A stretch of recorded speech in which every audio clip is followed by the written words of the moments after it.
So, we will continue now on this financial analysis.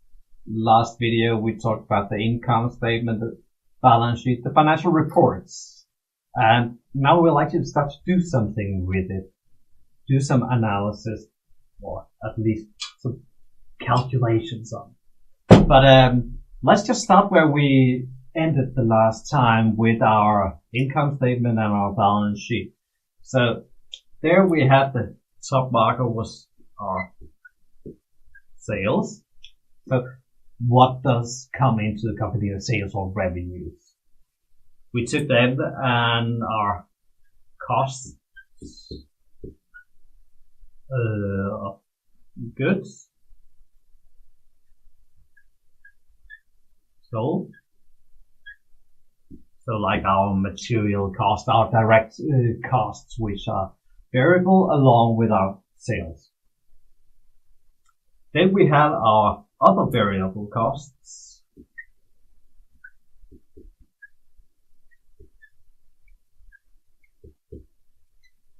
We had our fixed.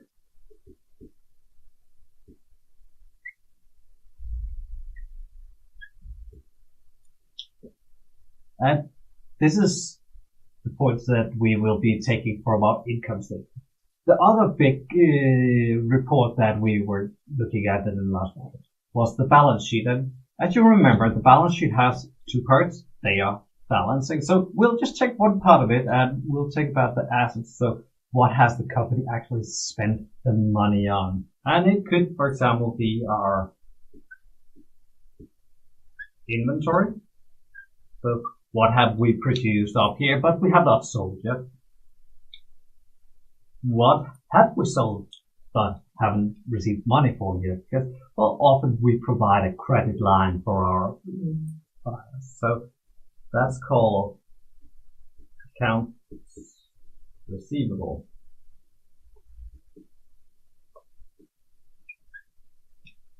Then we have our other current assets. It could be raw materials that has not been made into products yet. So other current assets. Alright, that means we now have a starting point for our analysis. We start out by taking these two and subtract them from each other, which means that we get our gross margin. So how much are we actually earning on profit? Remember, we talked about this in the last video.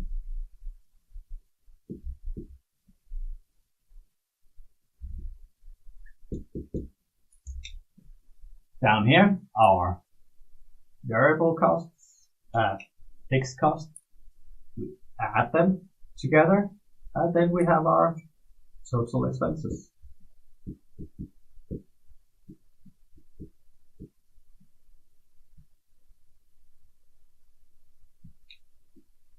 And remember, in the end, we also had, well, we do need to consider the taxes. So we'll just add in the taxes here when we reach this point. Which also will mean that these three combined together, we have our gross margin. How much are we earning? Subtracting our total expenses and subtracting our taxes will give us our net profit.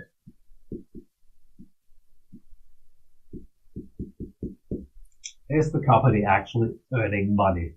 And what you'll notice here, this is our income statement. Totally, it is the structure that you will see there. This is also what's often called your EBIT or EB earnings. Sorry.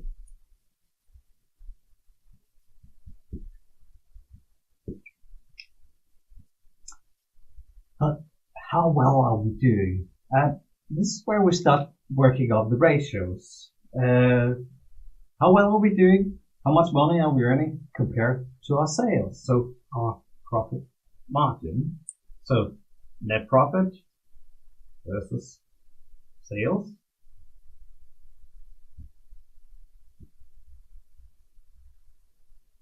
these two divided together.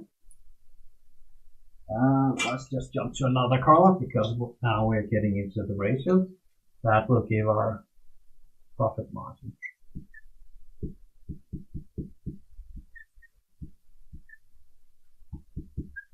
This is one of the numbers to watch. How good are we actually earning money based on our current business? If we go down to the other side, we had our inventory, accounts receivable, other current assets, combining them together. We get our current assets. So how much things do we have assets? Yep. Our current assets, remember, that's the things that we can sell for profit, that things that we can put into action quite rapidly. But we also have our fixed assets, like our buildings or patents could all be things like that. Would give us then our total assets.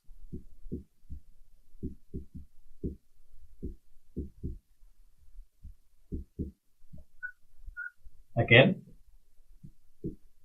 we are still just now in the balance sheet. So in the financial reports, before actually making any ratios, like we did up here, we're now in our asset side and we compare it to our sales. So how good are we at earning money on the things that we have in terms of assets, our setup? So here is how good are we at making the money? Here are we based on the input that we have? Here are we basing how good we are making money based on the setup that we have? So total assets, and again we compare that to the sales, divide the two, and we move into our asset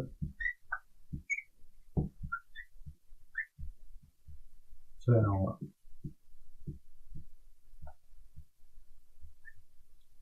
Which is a indication of we have invested some money in some products, something, and how much are we producing based on that. So if you have a small asset base at it, turning it over very, very many times, then you get a big profit off. But that's why we are combining these profit margin and asset turnover. Like this. And then we get our return on assets. The top number that we are caring about in the DuPont analysis. This is also DuPont, the old American pharmaceutical company, was in the early days where we were looking for how to structure a financial report, how to compare different businesses, how are they doing. So this is the structure that you will see possible to calculate or having calculated for you in many, many financial reports, because this is the comparison scheme for things. So we started with our sales, different cost types, our income statement and our balance sheet, sorted them out, how were things going, move over into our ratios, the profit margin, asset turnover, and ended up in the return asset. All right, now let's try to work with it.